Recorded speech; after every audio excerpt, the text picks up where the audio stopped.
Welcome to the Valley Line LRT project. My name is Rosemary Franke. I am the environment manager for the project, and I'm going to take you through the environmental awareness training.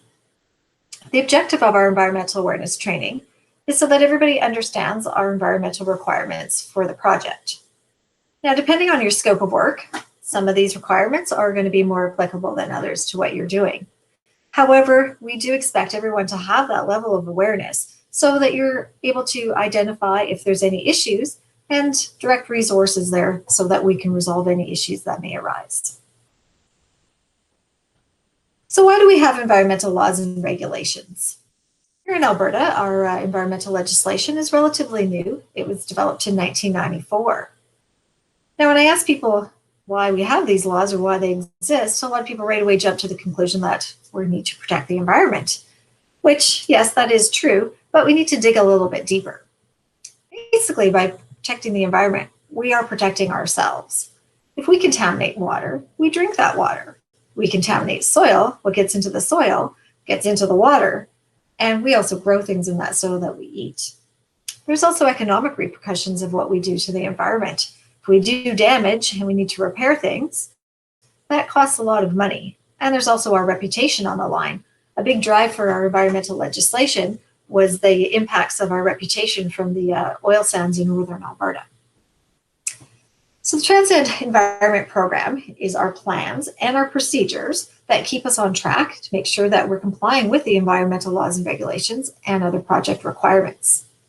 So why do we need such a program? Well, let's jump ahead and look to what the consequences of non-compliance are. We don't comply, we don't meet our requirements, we could end up with shutdowns, which results in project delays. It costs our reputation for future work. And then there's fines, potential for fines.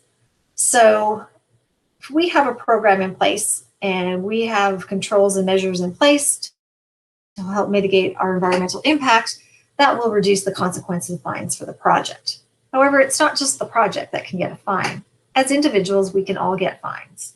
If we're not following the plans and the procedures, then we also are potential to get the fines. So overall, what our environmental program is, it's our tool to manage liability in regards to the environment. If we follow the program, we have a program in place that takes into account all of our compliance obligations, we follow that program, we're managing that liability, and none of us should get any fines. We shouldn't face any sort of shutdowns. So this is an overview of our project for those of you that are new. We are building 13 kilometers of line. We start in the south here at the Millwood stop on 28th Avenue, and we continue north down 66th Street. We pass the Millwoods Golf Course. We have built a bridge over the White Mud Freeway. On the north side of the White Mud Freeway is our operations and maintenance facility. So that's where all the trains will be stored. It's where all the repairs and the maintenance happen on the trains, and the folks that are operating the trains, they're going to be working out of that building as well. From there, we continue north on 75th Street. This is all fairly commercial, industrial area. We have our Davies Station. So we come up off the ground, and our Davies Station is an elevated station. The surface area is a large park and ride. We continue elevated over Wagner Park, and then over this commercial area here, and on the north side of Argyle Road, we're back down onto street level. We continue north through the Avonmore neighborhood, down alongside Bonnie Shopping Center, and then through Holyrood and Strathern neighborhoods. So these are residential areas. Head down Connors Road and over to Muddart. After the Muddart stop, we're back up off the ground, and we're elevated over 98th Ave. We have built a bridge across the North Saskatchewan River, and on the north side of the river, we have a 400-meter underground tunnel. We pop out of that tunnel up on 102nd Avenue, and we continue to 103rd Street. So the one thing to remember when it comes to environment, it's partly the scope of work that you're doing, but it's also where you're doing that scope of work. You need to think about what the environmental sensitivities are and what the potential impacts are for that particular area where you're doing your work. For example, if you're in the Davies Station, there's not a lot of environmental sensitivities in those areas, in that area. However, if you're working down by the river, we have native forest, we have wildlife, there's lots of people in those areas. So the controls that you're going to need to put in place are going to be a lot more stringent than what you would need to do in Davies Station. So it's about the scope of work, what you're doing, and where you're doing it. So our environmental policy, this is posted in all the site offices and the trailers. We also have an environmental resource binder located in all the site trailers. And this comes down from our project manager. And to summarize the policy, he says that all Transat employees have the responsibility to protect the environment and improve performance of the organization. So it really is up to each and every one of us to make sure that we're doing our part for the environment program. So most of you folks are out in the field and you're going to be implementing a lot of these requirements. The environment team, it's our role to make sure that you guys understand what these requirements are and you have the resources and you have the support to do your job. And it's the management team's role to make sure that we all have the resources in place to make it all happen. So how do we make it happen? Of course, we need to comply with our environmental permits, our commitments, and legal requirements. We include and promote environmental principles and requirements in our work planning and execution. So planning is really critical. We need to make sure that we're thinking before we get to that execution stage. What is our scope? What are our potential impacts? How are we going to mitigate them? What controls do we need? So when we get to those execution phase, we've got everything in place to protect the environment. We respect the community's natural and historic resources. So most people, when they think about environment, they're focused on the water, the air, the trees. But here at Transat, the communities around us, that is also part of the environment program. We are disrupting traffic all over the city. In some of those residential areas, we are working right in front of people's homes. So we really have to think what we can do to accommodate those people and minimize the impacts to them. Historic resources. We are doing a lot of work in the River Valley and in the downtown area, and that is where the city of Edmonton was initially developed. So there's potential that we're going to unearth or come across some historic resources when we're doing work in those areas. And those items are protected by Alberta culture. So we need to make sure we have a program to keep those on, to protect those items as well. So the communities, natural historic resources, those are sort of the three buckets of the environment program. We do promote participation in environmental protection. So as I mentioned earlier, we're expecting everybody to have an understanding of the requirements and participate in the program. Everybody on the project at a minimum participates in the awareness training. However, depending on what your scope of work, there is other training that's available as well, things like spill response, hazardous waste management, erosion sediment controls, and leadership training. And we all hope that everybody demonstrates that awareness and dedication to environmental excellence. So we talked a little bit about the laws and legislation, but we also have a number of permits and approvals that we need to comply with. So our permits and approvals, these are what we get from our regulators. We deal with all levels of government on this project. So for example, Wagner Park, just to the west of the Wagner office there, that's under provincial jurisdiction. So before we started our work in that area, we filled out an application explaining the work that we're doing, how we're going to mitigate our environmental impacts. We submitted that to the province. Province sent us back a permit that allows us to do that work. And attached to that permit are a number of conditions that we have to meet in order to do that work. It works the same thing with the federal government. Everything we're doing around the North Saskatchewan River falls under federal jurisdiction. And we go through the same process and we receive an approval with a number of conditions on that approval that indicate what we need to do to meet those commitments. We also have a PA. So that is with the City of Edmonton. They are both our client on this project and our partner on this project. Now, the PA has a section that's dedicated specifically to environment, and it's 100 pages long. So the City of Edmonton is very prescriptive as to what we can and cannot do on this project. Now, their reputation is at stake as well. They're building this on behalf, or the project is being built on behalf of the City of Edmonton. So they want to make sure that we are compliant as well. So it's a lot of information. We have our legislation, we have permits, we have our approvals, we have our PA. So we have developed our environmental construction and operations plan. And that plan basically takes the requirements from all those different documents and pulls it into one place. It looks at the work we're doing, where we're doing the work, and how we're going to mitigate our impacts. It's quite a lengthy document, but it's a great resource. It's very well sectioned and easy to find information. That is also available at all the site trailers in the environmental resource binder. We also have some other specialty plans. So our contaminated sites management plan. We know that there's certain locations on the project that have contamination before we even got here, before we started our work. For example, the Millwoods Golf Course down on the other side of the Whiteman Freeway. That used to be a historic landfill. So when we started doing our work in that area, we were disturbing all that contaminated landfill material. So our contaminated sites plant management plans look at these areas and discuss how we're going to sample those areas, how we're going to manage that soil so that it doesn't spread anywhere else, and how to dispose of that soil properly so that it does not create any more impacts. Our historical and paleontological monitoring plan. So that's around those historic resources. So what are we going to do when we find these items? How are we going to protect them?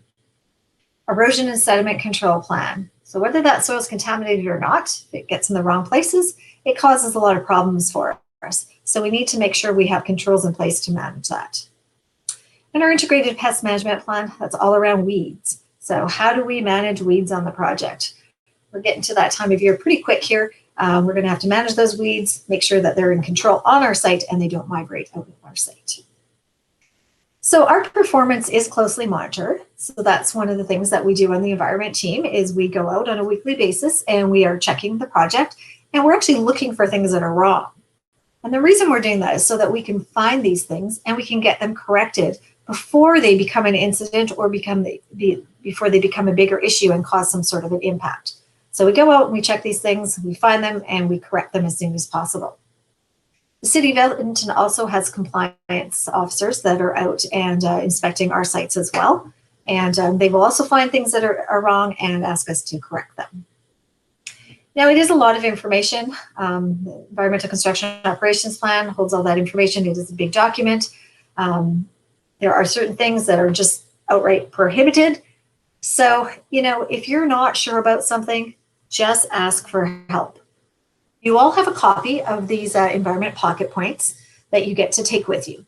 Now, this is a high-level summary of our requirements. It certainly doesn't include everything we need to do on the project. So if there's something you're not sure about, please contact us. There should be a phone number on the bottom of the pocket points, 780-700-5486. Now, I do apologize. We did have a printing run where they missed that phone number. So if you don't have that phone number on your pocket points, please just write it on there or put it directly into your phone. Now, a phone call, really, it takes a few minutes of time to get the answers to your questions. Rather than if you go ahead and proceed and do something, and then we find out later that we did something that we shouldn't have. Now we have to fix it. We have an incident. We have an investigation. We have reporting to do. It's a lot of time. So asking those questions up front can save a lot of time on the back end in case we do something we shouldn't.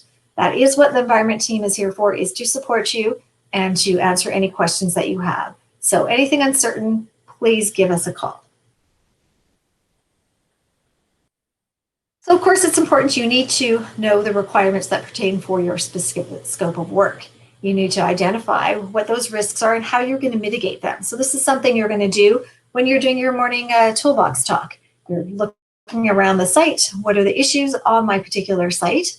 And what in the scope of work am I doing? What are those potential impacts that might be caused? And how am I going to prevent them?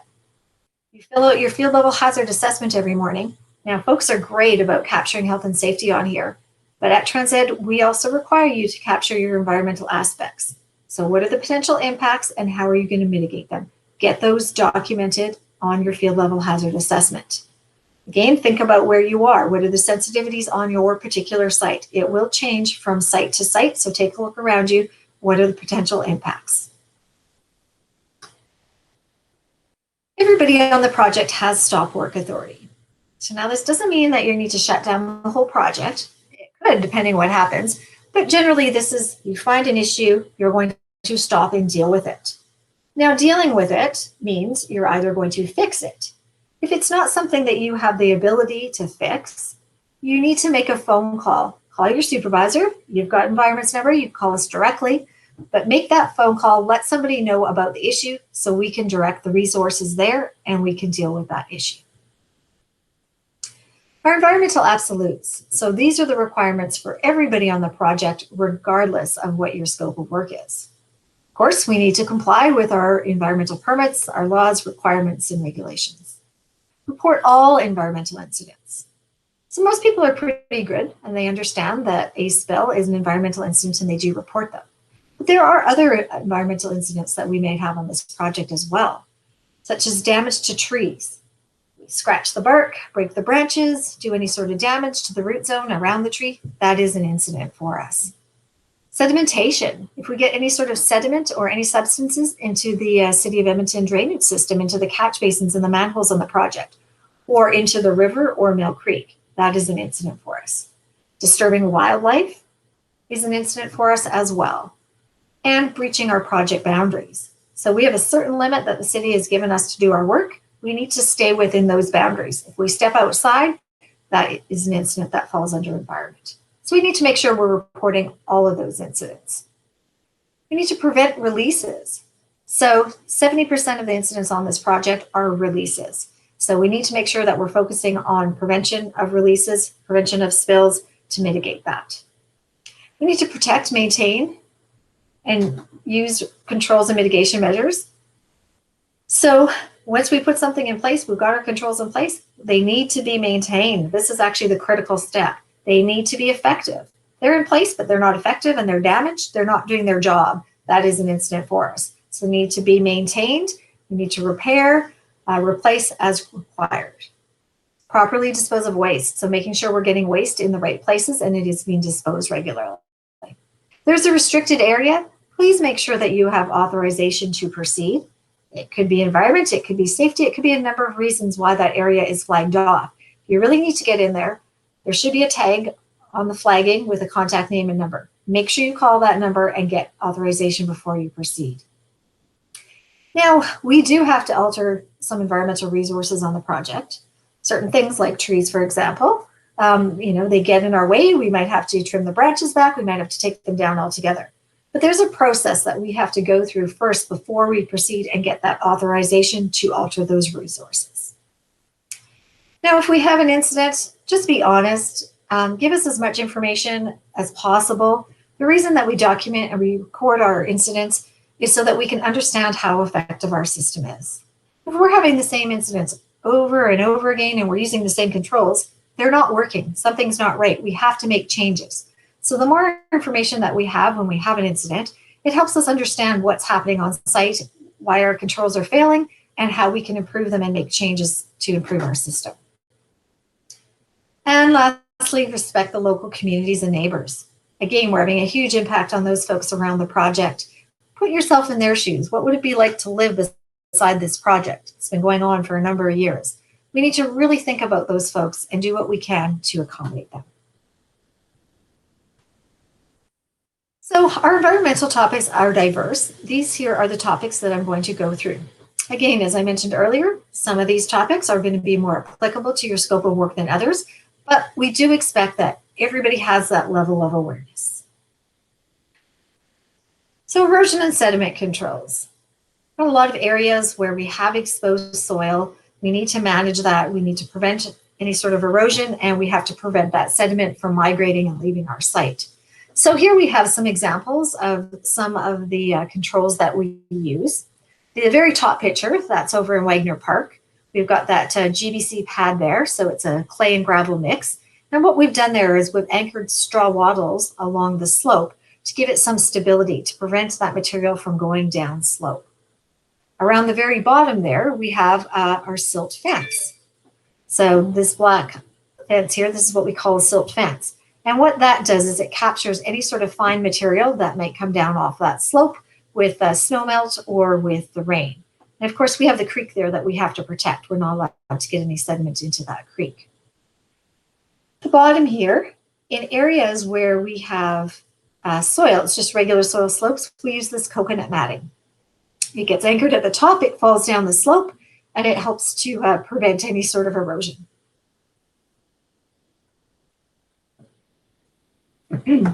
Excuse me, it helps prevent any sort of erosion. So it's actually a fiber material. It's made out of coconut fiber. It's a little tacky. If there's any moisture in there, it'll get captured in the matting and prevent that soil from moving down slope. Where we have stockpiles and they're going to be sitting for any period of time, it's just like any other exposed slope. It needs to be protected. So in this photo here, you can see a straw wattle. We've got that wattle there. And if any of that material, any of that soil tends to go down the slope, it should get caught up in that wattle. Now there's a number of things you can use: straw wattles, sometimes we've used bales of hay, we can use synthetic berms. There's lots of different options there, but we need to have something in place. Okay, the last picture over here to your left, these are what we call, these bright orange and yellow things are what we call catch basin socks. So we need to make sure that where we have a lot of exposed soil on the project, that soil does not migrate and get into the city drainage system. So we place these socks around the catch basin, and it allows the water to filter through and get into the drainage system, but prevents that sediment from getting into that system. Okay, if we do have an area and we do get sediment into that catch basin system, that is an incident for us. Please let somebody know so we can get it fixed and we can get it reported as soon as possible. So when we have these exposed sites, we've got these exposed soil, we've got wet conditions, we drive back and forth over the site, we end up accumulating mud on the tires of either our tracks or our tires of our vehicles. That has to be prevented. Once we leave the site, we end up with this over here, and this is what we call track out. That becomes an issue for us. That track out material ends up going into the catch basins that are on the side of the road. It can also be a safety hazard, as it can hit other vehicles. It can hit pedestrians that are walking by. So we do need to manage track out on our sites. So there's different ways that we do this. Some areas we actually have cattle gates installed, and they work as a rumble strip. So as we drive off the site, the mud gets kind of bounced off the site. This bottom picture here, this is what we call track out mats. Whoops, I went the wrong way. This is what we call track out mats. So they have little sticks that are woven in the mat, and it also works as a rumble strip. And as you can see here, as you drive out the site, this first mat, there's quite a bit of mud and debris on the mat. And as you continue forward, there's less and less debris. So that means that they're working effectively. The mud is being bounced off and it's not tracking out on the road. Now, those work great in areas where you have a long run there. Unfortunately, we can't use those everywhere on site just because of the way the access and egress site points are designed. You might have to go behind, you might have to clean tires yourself, you might have to go behind with a skid steer or a shovel and clean up. Either way, we do need to prevent the track out. If it does occur and you see track out on the site, we have 4 hours that we get that cleaned up. After that, we can start to incur penalties from the city. So this is one of those things. It might not be your job to clean it up, but if you see something like this, please make a phone call, let somebody know so we can get the resources out there to deal with it. So in the springtime, we have the winter, we have the snow melt from the winter. Over the summer, we have rain, it accumulates on our site, and we need to move that water. So our preference in this case is to put that into the city drainage system. But there's a few things we need to check first. We need to get the water tested. There's different requirements for the stormwater system and for the sanitary system. So we need to make sure that we are managing those, we're meeting the criteria for the proper system. If it doesn't meet that criteria, we have to haul that water off-site and dispose of it as waste. 99% of the time, we are able to meet the requirements for either the sanitary or the stormwater system. However, we still have to manage that sediment. We talked a little bit about sediment control a little bit earlier. We cannot get that into the stormwater system. So these photos here at the top, these are showing sediment bags. What we do is we pump the water into the bag, and that allows the water to flow through and into the drainage system, and that sediment gets captured in the bag instead of getting into that system. It's really, really important. If that sediment gets into the stormwater system, it causes impacts for the aquatic life. If it gets into the sanitary system, it causes impacts for the folks at the water treatment center. So sediment management in dewatering is really, really critical. If you see something like this bottom picture where we have sediment and it's going into an unprotected catch basin, please stop, make a call, let somebody know so we can deal with that. That is an incident for us. It is something that we need to correct right away. So when it's not wet, we have dry conditions and we have dust. Dust can be a real nuisance in a lot of areas, especially those residential areas. It gets on people's lawn furniture. They get their windows open in the summer. It gets inside their homes. It can also be a safety issue. If we're working alongside live traffic and we're creating a lot of dust, it creates issues with visibility. So the best and the easiest thing to do when you're driving over these dry exposed surfaces is just watch your speed. The The slower you go, the less dust you will create. Now in the summer months, we generally use a water truck, and that water truck will go up and down the alignment and try to keep the dust down for us. Okay? If we do have stockpiles and they're going to be sitting, those also need to be covered. The wind will come along and it will carry that fine sediment on the top and create dust. You do need to know about the City of Edmonton no idling bylaw. There's a 5-minute maximum for idling of your vehicles in the City of Edmonton. Now there are a couple exceptions. If you're using your vehicle to power equipment, if your vehicle or your equipment requires more than 5 minutes for warm up to operate safely, which often happens in the winter months. And then if you're using your vehicle to either warm up or cool down. Now, if you're using it to warm up, it has to be colder than -10 degrees Celsius. If you're using it to warm up, it has to be warmer than 27 degrees Celsius. And in both those cases, you need to be there in the vehicle. Any violation of the policy, it is $250 penalty. TransEd does not cover that penalty, so you're on your own. So please be aware, it is 5 minutes maximum.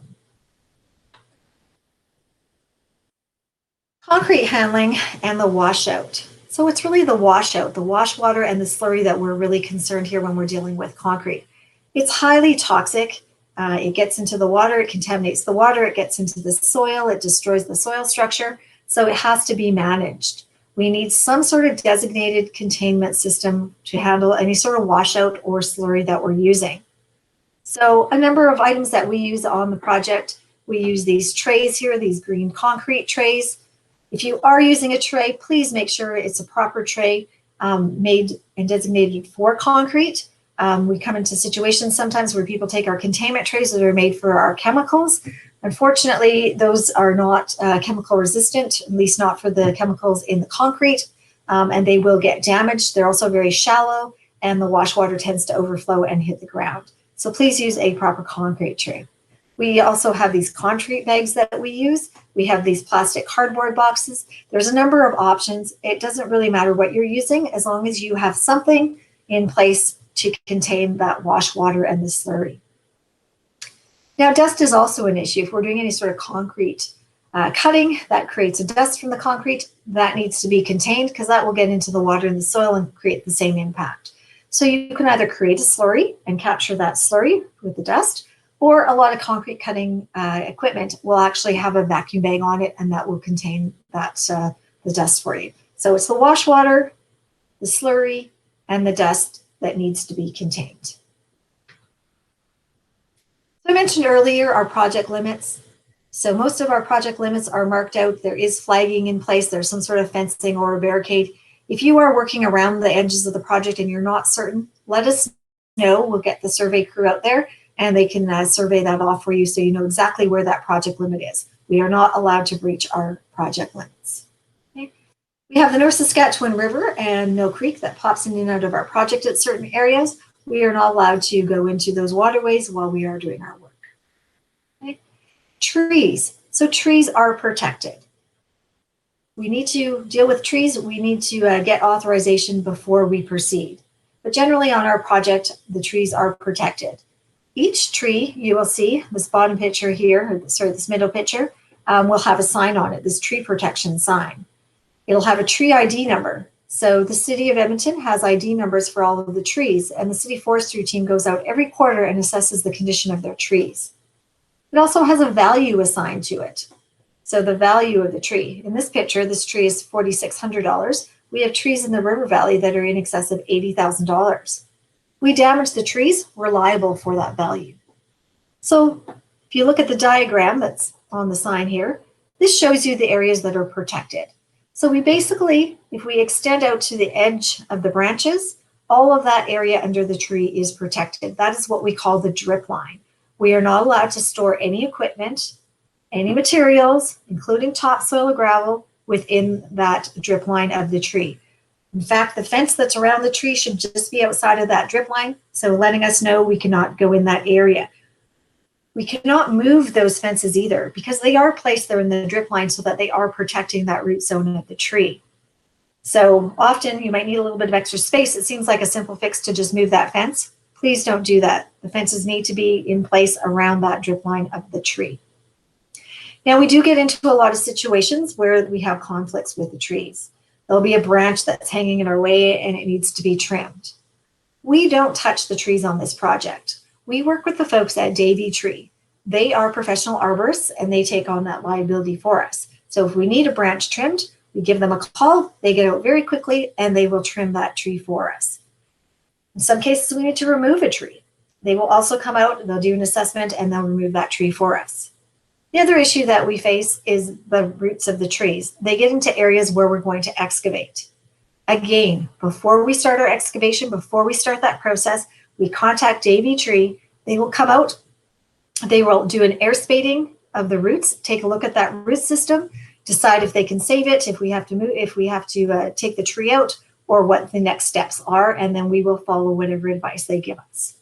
So we need to make sure that we are protecting the trees, we stay away from that drip line of the trees, and if we do need to do any work with the trees, we contact Davey and we work with them.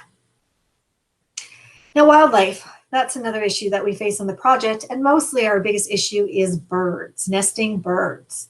Between February 1st and August 31st, it is nesting season in Alberta. And during that time, all migratory birds are protected. So it's not just birds that are at risk, it's anything that migrates. So even things like robins. I know there's lots out there, but they do migrate and they do fall under protection of the Migratory Bird Act. So when these birds come into our sites, which they love to do, it's a great place for them if they can put up with the noise and all the activity on the site because there's no predators in the area. So it's great nesting grounds for them. However, it's not so great for us. So we try to deter them from nesting in our sites, but once they've nested, we need to protect that nest until the chicks have fledged the nest. So if you happen to see a lot of activity, often you won't see the nest, it'll be tucked under our structures. See the activity or you see a nest, let us know. We'll go and take a look. If there is in fact a nest, we will flag off a buffer around that nest until the chicks have fledged the nest. The only other real wildlife issue we have on the project is coyotes. They come into the forested areas on the project. For the most part, they're not a big concern to us. They will keep going through our project. They're not too interested in what we're doing. However, we have had a number of cases where we've had some coyotes come into our project area, and they're actually very complacent. They're used to people, they're used to being in the city, and they've likely been fed before. They will come in and they will sit down right beside where somebody's working, and they'll just kind of sit there and watch. They're not necessarily showing any signs of aggression, but we don't want to wait and give them that opportunity. They are wild and we don't know what will set them off. If you're having issues with coyotes coming into the site and not moving along, please let me know. I will work with the city conservation officers and we will have that coyote moved.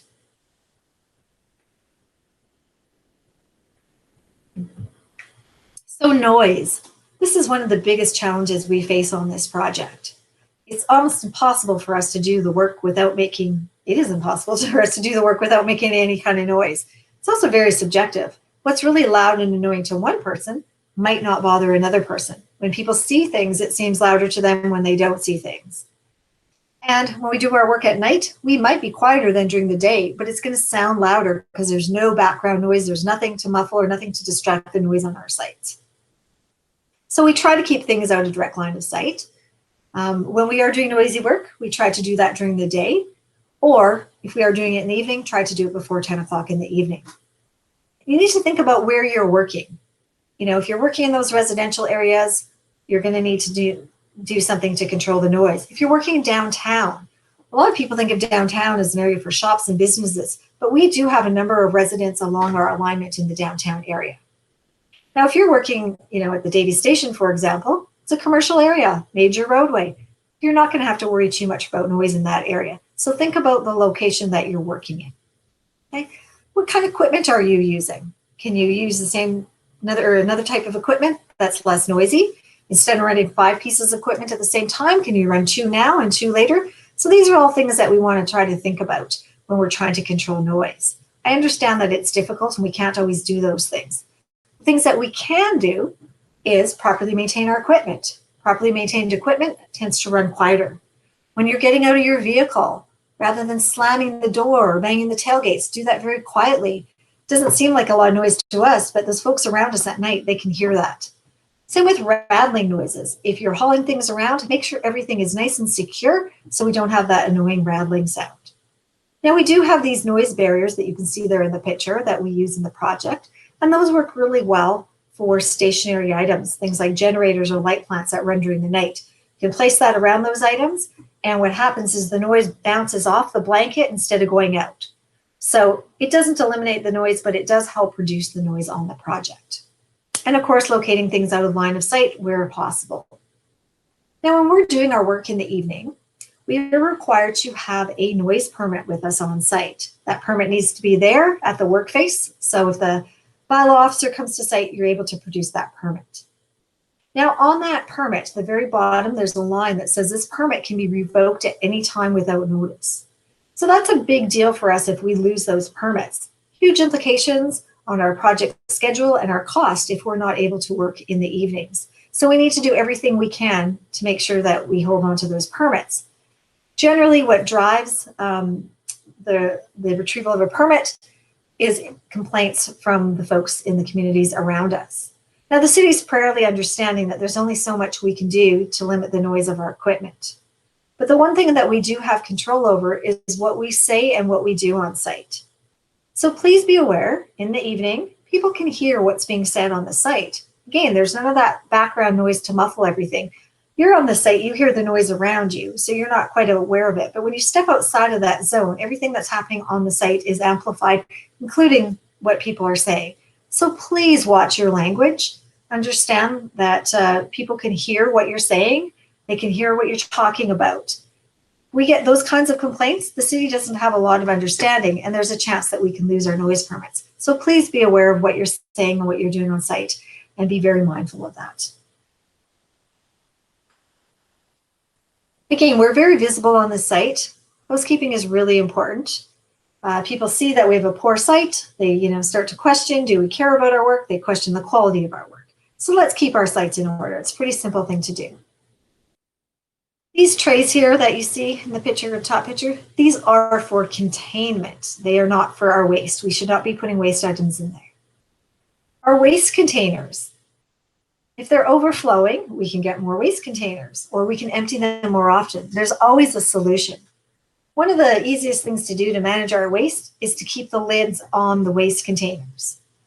I see a lot of people putting their waste in the right place. They get it into the waste container, but they don't use the lid. So then the wind comes along, and now we've got waste all over the site, where the crows and the magpies get in there and spread everything all over the site. So getting that lid on the container will go a long way to managing our waste on the project. Also think of where you're placing your waste. In the bus stops and the sidewalks, these are all areas that the public has access to. We need to make sure that we're containing that waste within our project limits. And especially those bus stops. A lot of the bus stops will actually have waste containers. Those are not for us to use. Those are for the folks that are using the bus. Now this lower picture here, you can see this green debris that's on the ground there. And that is PVC cuttings. That is considered waste, and that does need to be managed. PVC cuttings, insulation, any sort of cuttings from aluminum or any sort of metals. We need to contain that and dispose of it properly. If it gets into the ground, it ends up being washed into the water system, and it gets into our water systems. It never breaks down, and it releases contaminants in those systems. So we need to make sure that that is contained. If we get it on the ground, it needs to be shoveled up, it needs to be cleaned up and disposed of properly. On this project, we have a requirement. 90% of the waste that we generate either has to be recycled or reused. So in certain areas of the project, you're going to see a lumber bin, you're going to see a metal bin. There'll be segregated bins. There's only a few spots. Unfortunately, we do not have a lot of space on our project to have segregated bins for all of our waste. So we work with the folks at GFL, and you will see these large green GFL bins across the project. We are allowed to mix our construction waste and our general waste in those GFL bins. The folks from GFL, when they pick that up, they will sort it at their facility so it does get recycled and reused. Now, the one thing that we really need to think about, though, is our hazardous waste. Hazardous waste can never be mixed with our general or our construction waste. So these are things that are toxic. They're corrosive, they're explosive. These things are considered hazardous. We need to manage these separately. So on this project, you'll see these large black barrels, and they will have this hazardous waste label on them. That is how we manage the hazardous waste. We put it into those barrels, then those barrels get picked up, and they get brought over to our waste transfer area at the Wagner shop. Now, this label is really, really critical. If you are putting hazardous waste into these barrels, you need to fill out the label properly. The first line is accumulation start date. So we are only allowed to have our hazardous waste on our site for a limited period of time. So we need to know when the accumulation of that waste had started so that we know when to dispose of it and get it off our site. The folks managing the waste transfer area, they're looking at that dates, or they wait for their bins to get full. The contents. What kind of hazardous waste is that? That's really critical. The reason we have different bins is because we have to segregate the different types of waste. Certain type of hazardous materials, if they're mixed, they can cause an explosion or a fire. So we need to avoid that. We need to know what the contents is, what type of hazardous waste it is. When you're filling out that label, please use a permanent marker. Ballpoint pens will fade in a matter of days, and then we've lost all of our information. Now, those hazardous waste barrels, they need to go into secondary containment as well. They need to be secure, and they need to be contained.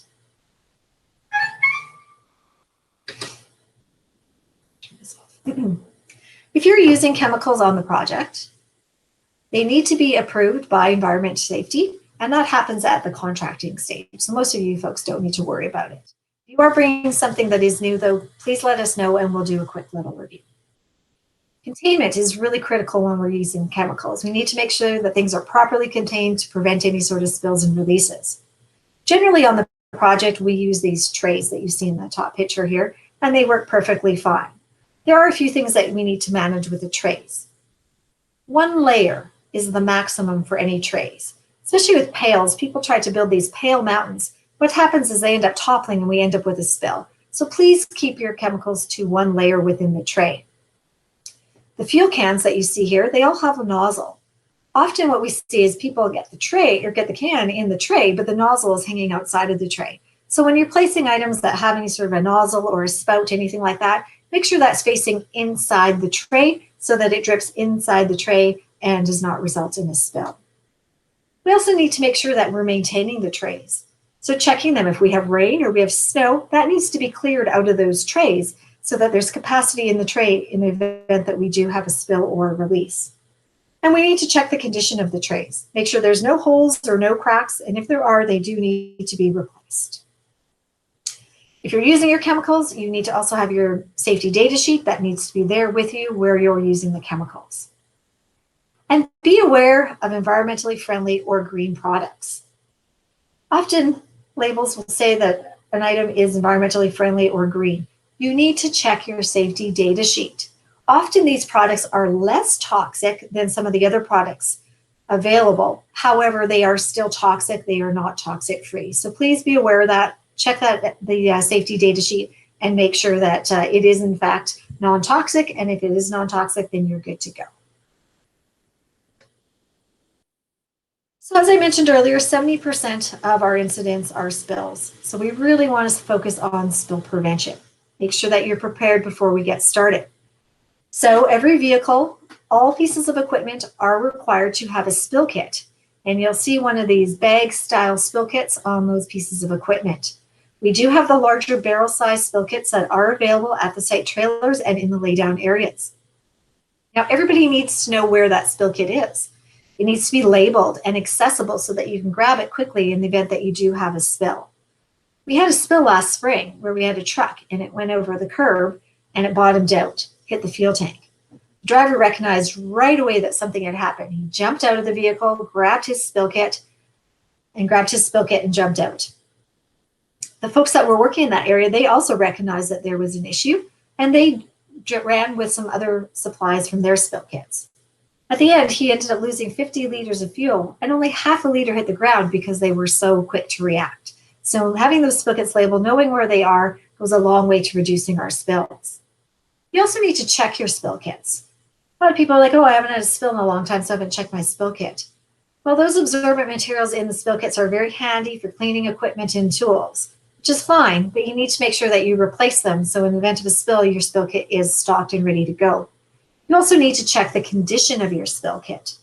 Make sure that that the absorbents are all dry.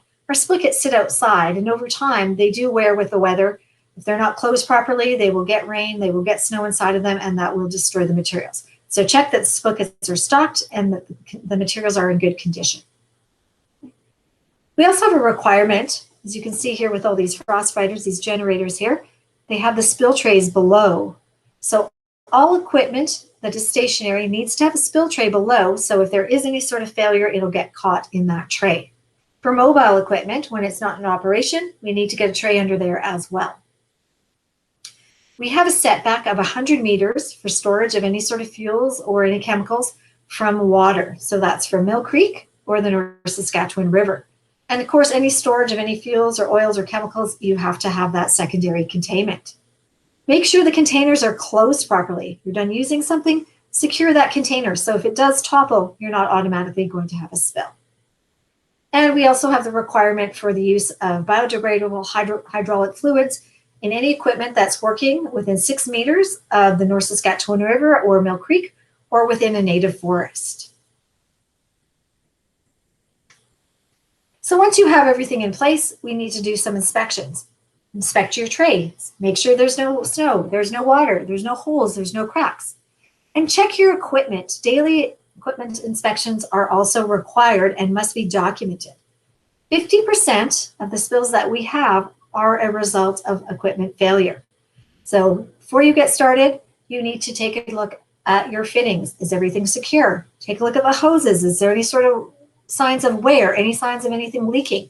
You have that tray beneath your equipment all night. When you pull that tray out, take a look. Is there any drips? Is there anything on the ground, anything indicating that there may be a leak on that equipment? And check that before you get started in the morning and document that. Making sure that you're maintaining the equipment, following a regular maintenance schedule, making repairs as required so that we can reduce those spills by the equipment. Okay. If you are fueling any of your equipment, there's also a 30-meter setback from waterways, so Mill Creek or the North Saskatchewan River. We need to maintain that 30 meters. You also need to use a tray when you're doing the fueling. So the tray needs to go under where you're doing the fueling to capture any potential overflow or any sort of drips from the nozzle. And try not to top off. That usually just ends up resulting with a spill. Okay, and of course, manage your chemicals, your fuels, your oils. Please do not dump anything on the ground or in the sewer system. So we do have all sorts of different types of spills here on the project. This is a list of a number of spills that we have the potential to have. A lot of these are fairly common fuels, oils, cleaning products, that sort of thing. I do want to point out that gases, things like natural gas and propane, those are considered spills. Although they don't hit the ground, they go up into the atmosphere, and that is considered a spill. Also, the concrete fluids. We talked earlier about the wash water and the slurry. Those are also spills for us. If that hits the ground, that is a reportable spill. And potable water. So potable water, we cannot get potable water into our stormwater system. If you're working with potable water and you are near the stormwater system, you need to take measures to prevent it from entering that system. If there is no way to prevent it, you need to dechlorinate the water because it's the chlorine in that potable water that makes it safe for us to drink, but it's toxic for the aquatic life, and that needs to be managed. So unfortunately, we do focus on spill prevention, but we still have some spills. So when we have a spill, what do? We need to stop the source, initiate control, power down your equipment, grab your spill kit. In your spill kit, you're going to find that there's some gray pads and there's some white pads. So those white absorbents are hydrophobic and they only take up fuels and water. So those are really handy if you happen to have a fuel or an oil spill and you're near water. It will be very efficient because it'll just soak up the chemical. It will not soak up the water. They'll also float so you don't have to go fishing them out after. Now the gray pads, those are universal pads. They will pick up everything. If you have a spill in the water and you don't have any white pads, you can still go ahead with the gray pads. You're just going to need more of them. They're just not as efficient. Okay. We also have these socks here within our spill kits. So if you have a spill, you have something that's migrating, something that's flowing, you throw down one of those socks, it acts as a berm and prevents it from migrating and spreading. Now you might have to consider the public. If you have a spill, we have a number of walkways through our project area where people go across the alignment. If you happen to have a spill in one of these areas or anywhere that the public has access, you're going to have to manage them. Just let them know that you've had a spill. Be fairly transparent. It's usually fairly obvious something that has happened. Let them know that a spill has occurred and ask them to walk around to the next area, especially if they have kids or pets with them. Now, anytime you have a spill, it doesn't matter how much is spilt, where it's spilt, or what it is, please contact the environment team. You've got our contact number on your pocket points.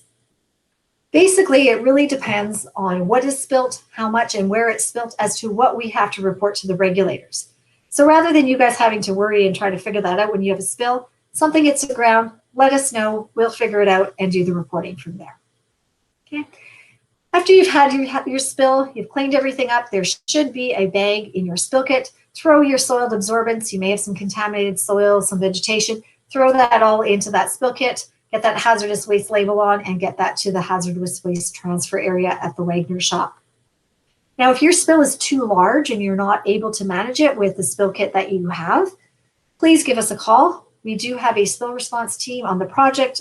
They can come and provide more spill response materials, equipment, barrels, whatever it's need, they will help us out with that. So catch basins, these are a big risk for us on the project. There's about over 500 catch basins on our project, and we have to make sure that we don't get any sediment, any sort of chemicals, any sort of debris within those catch basin systems. Now again, our preference, if we are dewatering on our site, is to dewater into our catch basin system. We need to make sure that we know before we discharge if we're in a stormwater or a sanitary system. There are different requirements for each of those systems. We also need to test the water, make sure that the water meets the criteria of one of those systems. And we have to notify the folks at EPCOR. It is their drainage system. We have a permit that allows us to discharge into that system. And one of those conditions is that they need to be notified. If they happen to have work in that area or they happen to have a system that's shut down, we need to notify them so they can let us know. They might ask us to discharge in a different area or hold off for a little while. So we always work with the folks with EPCOR when we're discharging. Okay. Now those catch basin socks that we put around the catch basins, those are great. They manage the sediment.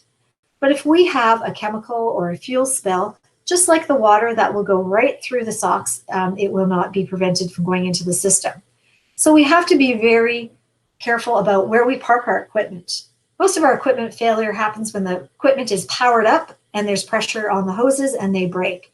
So make sure that you're not parking your equipment in proximity to the catch basins, or it'll directly go into that system if we have an incident. Park it as far away as possible.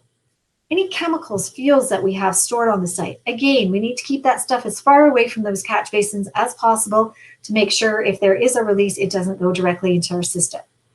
Stockpiles of gravel, soil, again, let's keep those as far away as possible so that we're not overwhelming our catch basin socks. They need to be protected. Anything that gets in there is an incident. So it's not just about contamination, but it's also about the infrastructure. You can see this top picture here, see all this debris that has clogged up the system. When that happens, we have to go in there and we have to flush those lines to clean out all that debris that has built up in the system. So each one of these situations here is considered a stop work situation. So I mentioned earlier that we know that we have contamination on our site in certain areas. That doesn't mean that there's no other contamination on our site. If you're in a site that's outside of those known contaminated areas and you come across soil, it looks funny, it smells funny, please give us a call. We'll come out and we'll grab a sample of it. We'll decide if it's contaminated or not and how to handle it from there. I mentioned earlier that archaeological artifacts are protected. So if you find any sort of foundations, any pottery, any sort of tools, anything like that while you're excavating, they are protected. We will ask you to send us a picture, and we have an archaeologist that is on call. The archaeologist will take a look at the picture and decide if that is something of historic value or not. Now, when we find a bone, we have to take an extra step. In this case, we have to flag off a 20-meter buffer zone around the bone. We stop work in that area. We'll also ask you again to send that picture. We'll send that to the archaeologist to make sure it's not some sort of a dinosaur bone or something. But in this case, we also have to call in the Edmonton Police Service. They will come out and they will determine if the bone is human or not. Once we get the clear from everybody, we are ready to go back to work. And in all cases that we've had on this project so far, that usually happens in under an hour. They're pretty good at responding. Wildlife. So I mentioned the birds earlier. They are protected. You're often not going to see the nest. You'll just see the activity of the birds flying back and forth. If you see anything like this, again, let us know. We will flag off that area. We'll stay out of that area until the chicks have fledged the nest. So traffic, parking especially, it might be a bit of a challenge depending on where you are working on the project. One thing I recommend is before you head out to your site, talk to your site contact and find out where you should be parking, and if there's areas you should not be parking along the alignment or in the residential areas or around the site. Now, in a lot of situations, you will be parking in those residential areas along the alignment. That is okay, but we need to again make sure that we're considering the people that are living in those areas. So just be courteous. Please do not, crowd people's driveways. If it's the last spot on the block, maybe park down the block. If a homeowner steps out of their home and asks you not to park in front of their house, please don't argue with them about who owns the road. Just move down the block. Again, these folks are putting up with a lot. The trees, we talked about the drip line of the trees earlier. On a hot day, it might be tempting to park under a tree and grab some shade. Please don't do that. There is no parking within the drip line, no equipment, materials, nothing goes in with that drip line of the trees. And just be aware, you're very visible on this project. We get a lot of calls from people who are observing our folks on the site. Please stop at the stop signs, use your signal light, drive the speed limit. Those things really only take minutes to do. Be aware you are very visible and just follow the traffic laws. We have a public communications line. We've got an email address and a phone number where folks can give us a call if they've got any concerns about the project or any questions. A lot of our calls are just questions, people wondering what kind of work that we're doing. They want to know what's happening in their area. Of course, we get asked all the time when we're going to be done. Then we also get calls that people thank us. We've had somebody help somebody find their way across the street. I know one winter we had some folks help somebody get their vehicle unstuck in the snow. So we do get those thank yous as well. And then, of course, we do get the complaints. Now, if somebody is upset about something or they have a complaint, we really do encourage them to call us. We don't always have the answer that they want, but at least it gives us opportunity to explain to them why we're doing what we're doing. Now, depending on what kind of work you're doing and your position, you may get approached by people or the public on the project while you were doing your work. We do not expect you guys to be public relations folks and start talking to the public about the work. At each of the site trailers, you will find a stack of business cards that have the email and the phone number on it for our communications team. If somebody comes up and asks you some questions, you can just give them one of those cards and let them know that you're not able to help them, but if they can call that number or send an email, they will get an answer right away. Now, again, if you're in one of those positions, if you're a flagger working along the fencing line, there's a good chance that you'll be approached. I recommend just grabbing a handful of those cards, throwing them in your pocket so you've got them handy. Now, if somebody comes up and they're complaining about something like dust or track out or noise, please don't give them a card. That's something that we can deal with right then and there on the site. Talk to whoever the supervisor is on the site, whoever's in charge of that particular scope. Let them know we've had the complaint so that they can deal with it. So if you're working in the downtown area, unfortunately, we have a number of folks in this area that are not necessarily very well. We do work very closely with the constables in the area that are on patrol. However, sometimes we need some extra support or some immediate support. So if you see a person and they look like they're impaired, they're a little confused, they're not dressed properly, you can call 211. It is a number where they will send out resources. They'll send somebody out. They'll bring out clothes. They'll bring out a bottle of water. They will get the person to shelter. Whatever that person needs, they can deal with it. If you notice that somebody's not breathing, they're being violent to you or somebody in the public, they're asleep in a snowbank, they look like they're being threatened or harmful, please just call 911 and get those resources out there. A lot of these situations, we're always a little hesitant to react, but it's a good idea just to call these numbers and get that support so that the situation doesn't escalate into a bigger issue. So here's our field level hazard assessment. This is the Trans-Ed field level hazard assessment. In the mornings, you're either going to fill out the Trans-Ed field level hazard assessment or your own. They're all very, very similar. You identify what your hazards are and how you're going to mitigate them.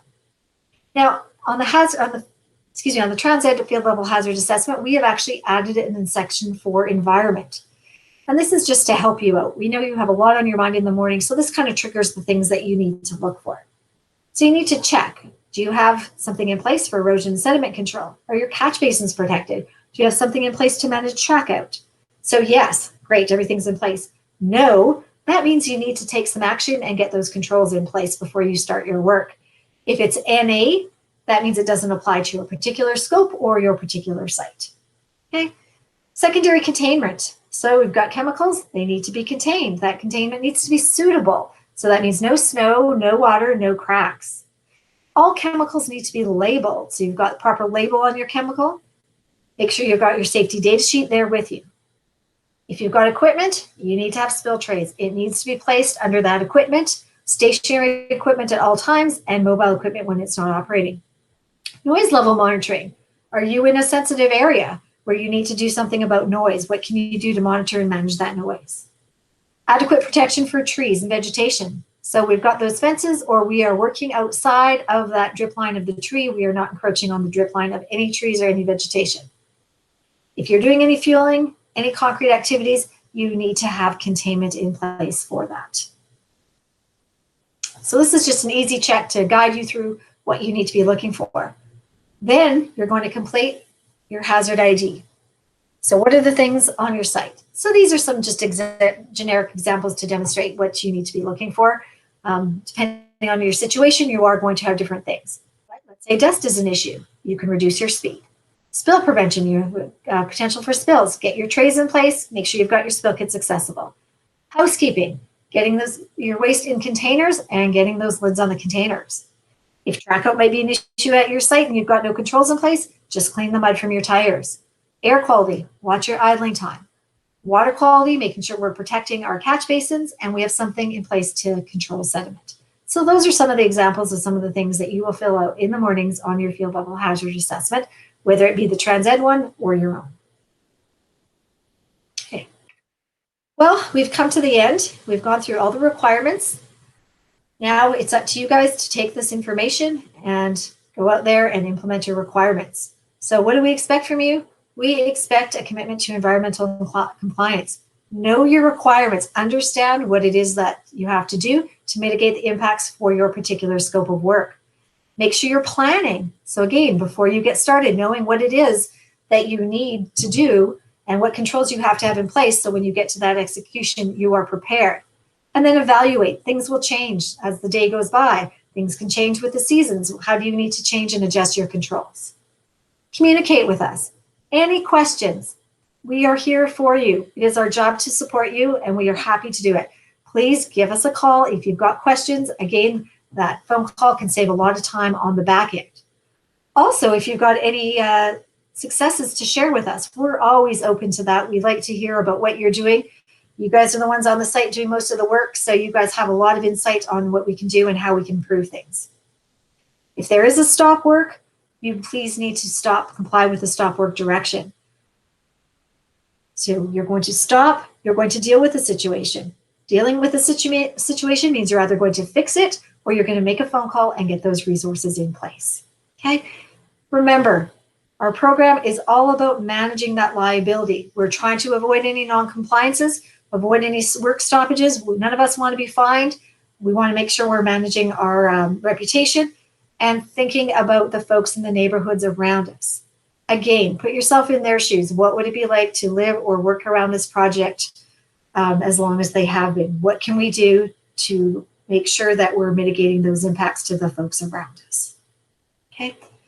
Again, if you have any questions at any time, please reach out. There is one more step before you go. There is a quiz that does need to be completed and signed off. Once you complete the quiz, Anne's going to take you through the health and safety orientation.